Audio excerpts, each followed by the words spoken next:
At our family Christmas, my father handed out gifts to everyone except me. When I sat there confused, he smirked and said, "Maybe Santa didn't think you were worth it this year." The whole room roared with laughter. That night, I packed my bags and left without saying goodbye. 2 years later, they were crying at my door, begging for forgiveness, and I didn't even let them in. The last time I ever went to my family's Christmas. It's been over 2 years now, and honestly, I still hear that line in my head sometimes. The smirk on my dad's face. The way they all laughed. That cold feeling in my gut. That moment changed everything. I grew up in Dover, Delaware. Pretty average place. Not too big, not too small. Most people there live their whole lives on the same few streets. My parents weren't rich, but we had enough. My dad, Gary, worked at the same car dealership for over 25 years. He was the kind of guy who made jokes that weren't really jokes. My mom, Donna, was a nurse. She used to be warmer when we were kids. Somewhere along the line, that went away. I have one older brother, Sean. 3 years older, bigger, louder, always the favorite. That's not bitterness talking, it's just the truth. He was the good one. Played football, got decent grades, married his high school sweetheart. Me? I was more quiet. Into books, computers, and music. I didn't fit their mold. It wasn't always bad. We had some good years when we were little. But as we got older, things changed. My dad didn't know how to talk to me. He only knew how to joke or criticize. My mom backed him up or stayed quiet. Sean went along with it. I kept trying, every year, hoping things would get better. They never did. Anyway, let's talk about that Christmas. I flew in from Chicago like I always did. Took time off work, bought gifts for everyone, even brought a bottle of good bourbon I knew my dad liked. I stayed in the guest room because I wasn't allowed to stay at Sean's, too crowded, they always said, even though they had a whole finished basement. Dinner was awkward, like always. Sean talked about his new truck. My dad talked about work. My mom asked if I was still doing computers, even though I'd told her about my promotion twice. I smiled. Nodded. Tried not to make waves. After dinner, we moved to the living room. The kids ran around screaming. My dad started handing out gifts, like he always did. He liked playing Santa. He'd make a whole show of it, reading tags out loud, making jokes, passing them out one at a time. First gift went to Sean's son. Then his daughter. Then Rachel, Sean's wife. Then Sean. Then my mom. Even the dog got a damn stocking with treats. I waited. Nothing. I looked around, thinking maybe mine had been missed. Maybe it was still under the tree. Then my niece, God bless her, said, "Grandpa, where's Uncle Danny's present?" My dad looked at me, with that half-smile he always used when he was about to be an ass, and said, "Maybe Santa didn't think you were worth it this year." The whole room laughed. It wasn't nervous laughter. It was full-on, belly laughing. Sean slapped his knee. Rachel giggled.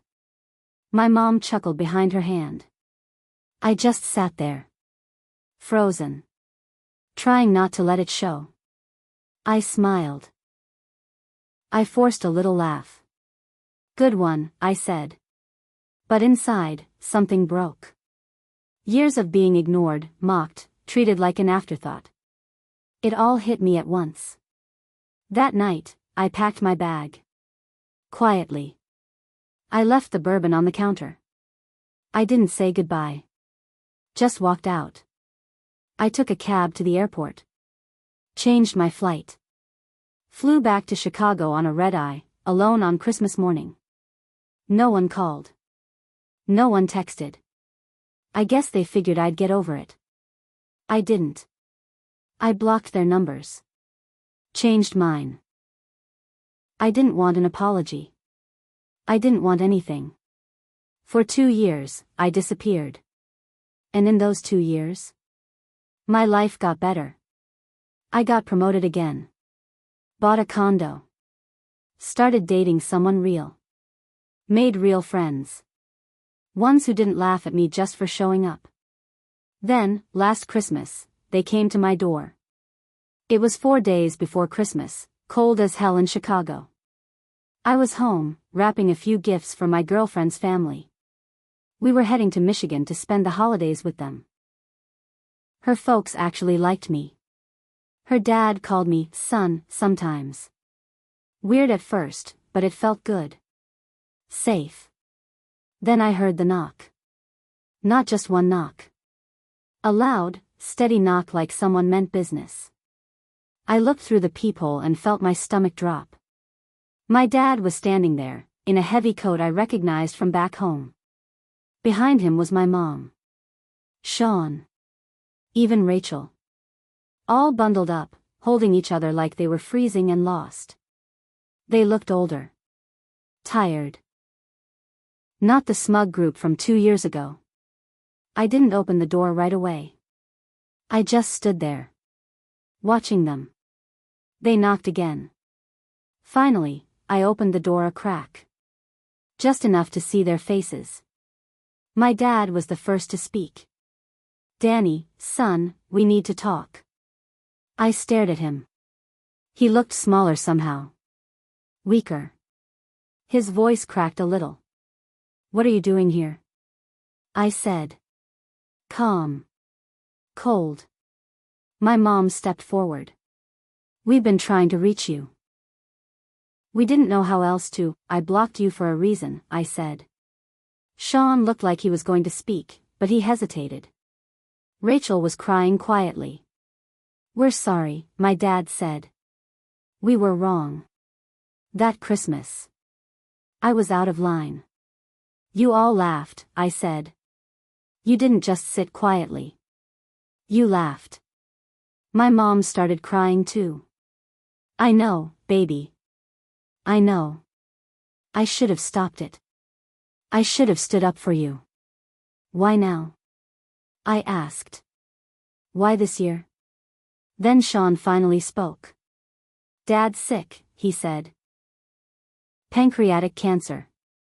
It's advanced." I blinked. I didn't feel what I expected to feel. No anger. No joy. Just nothing. "We want to fix things," my mom said. "Before it's too late." I looked at them all. These people who'd made me feel so small. Who let me walk out without a single call. Now they were here, in the cold, asking to come in. I didn't move. "I'm not the same guy you remember," I said. "I don't need your approval anymore. I don't need anything from you." My dad stepped forward, hands shaking slightly. "But we need you." I stared at his hand. Then at my mother's red eyes. "You should have thought about that before you laughed." I closed the door. They didn't knock again. I watched them through the peephole as they stood there for a while. Then they walked away. But that wasn't the end. Because 2 days later, I got a call from an unknown number. And it wasn't one of them. It was my niece. Crying. Saying she found my number in an old notebook. Saying her grandpa wanted to see me. That he'd been crying every night. That he kept asking for me. That she didn't understand why I hated them. And I didn't know what to say. Because I didn't hate her. And I wasn't sure if I still hated them. But I wasn't ready to forgive either. I didn't answer right away. My niece Emma was only 10 when I left. Now she was 12, her voice still small, but the weight in it had grown. She called me Uncle Danny like nothing had changed. "I found your number," she said again, softer this time. "In Grandma's notebook." She cried when she saw me looking at it. I didn't know what to say. I stood there in my kitchen, holding the phone like it was a live wire. "Are you mad at me too?" she asked, and I swear, that question hit harder than anything my dad ever said. "No," I said. "Never at you. She sniffled. He's in the hospital now. They had to take him in last night. He asked for you. I felt something shift in my chest. Not forgiveness. Not yet. But something. I didn't tell my girlfriend about the call. I didn't know how. I just said something came up and I needed to think. I stayed up all night going over everything in my head. The jokes. The looks. The way they all let it happen. The silence after I left. And now suddenly they wanted me back because he was dying. The next day, I got a text from Rachel. Just one line, "We're at Bay Health Hospital.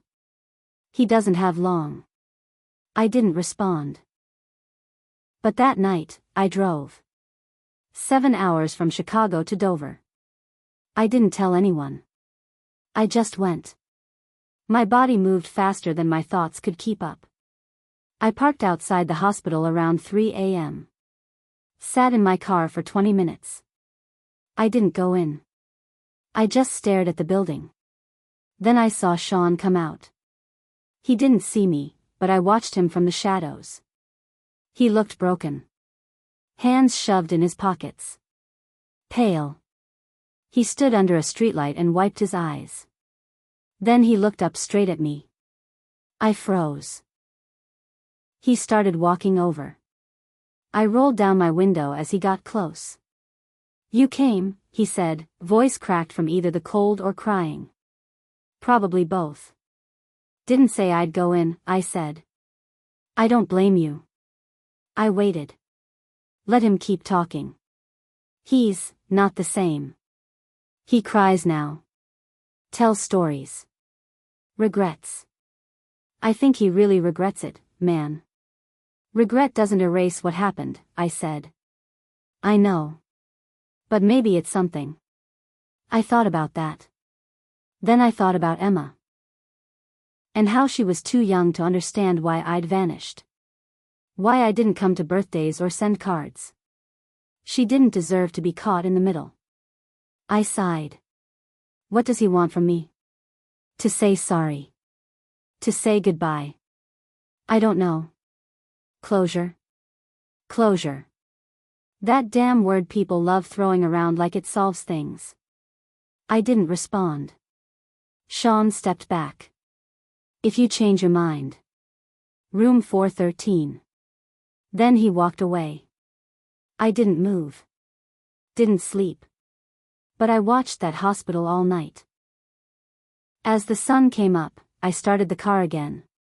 And for the first time in 2 years, I wasn't sure if I was going to burn it all down or walk into that building and face it head on. The sun came up slow, orange light hitting the glass windows of the hospital. I sat there, engine running, hands cold on the steering wheel. My chest was tight. My head was screaming to drive off. But something deeper pulled me toward that building. I got out of the car. Walked through the front doors. Told the nurse his name. She looked surprised when I said, "I'm his son. Room 413. When I opened the door, the air was thick. Machines beeped. The lights were dim. My dad lay in the bed, smaller than I'd ever seen him. Eyes half open. Breathing shallow. Tubes in his arms. My mom was asleep in the chair beside him, a blanket pulled up to her chin. He turned his head. His eyes locked onto mine. "Danny," I didn't speak. He tried to sit up, winced in pain. "I didn't think you'd come." I stayed near the door. "You called me worthless in front of everyone. You made me a joke." "I know," he said, his voice shaking. "I was wrong. I was stupid. I was angry about things that had nothing to do with you." "You didn't just do it once," I said. "You made me feel like I didn't belong in my own family. And everyone let you. I thought you'd laugh too. Like it was just a joke." I stepped closer. "It wasn't.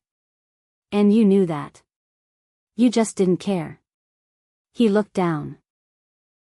His hand gripped the sheets. "I don't deserve forgiveness. I just I wanted to say I'm sorry. I needed you to hear it. I looked at him for a long time. Then I looked at my mom, pretending to sleep. Her eyes were wet under her closed lids. I lived 2 years without hearing from any of you, I said. That's how little I mattered. He didn't answer. You wanted closure, I said. Here it is. I pulled a small box from my coat. It was wrapped in the same blue paper I'd brought 2 Christmases ago. The one I never gave to him. I placed it on the table beside his bed. That was your gift. Back then. Scotch glasses. You broke the ones you had. I remembered. He stared at the box. His hand trembled. You don't get me back, I said. But now you get to remember this moment, what you did, what you lost. Every time you look at that box. I turned and walked out. I didn't look back. My phone buzzed an hour later. It was Emma. He passed 10 minutes ago, her message said. I stared at it. Then turned off my phone. I didn't go to the funeral. I didn't send flowers. A week later, I mailed a letter to Emma. I told her none of this was her fault. I told her I loved her. That I'd always be here for her but not for them. A year has passed. Sean reached out a few times. So did my mom. I ignored them. Some damage can't be undone.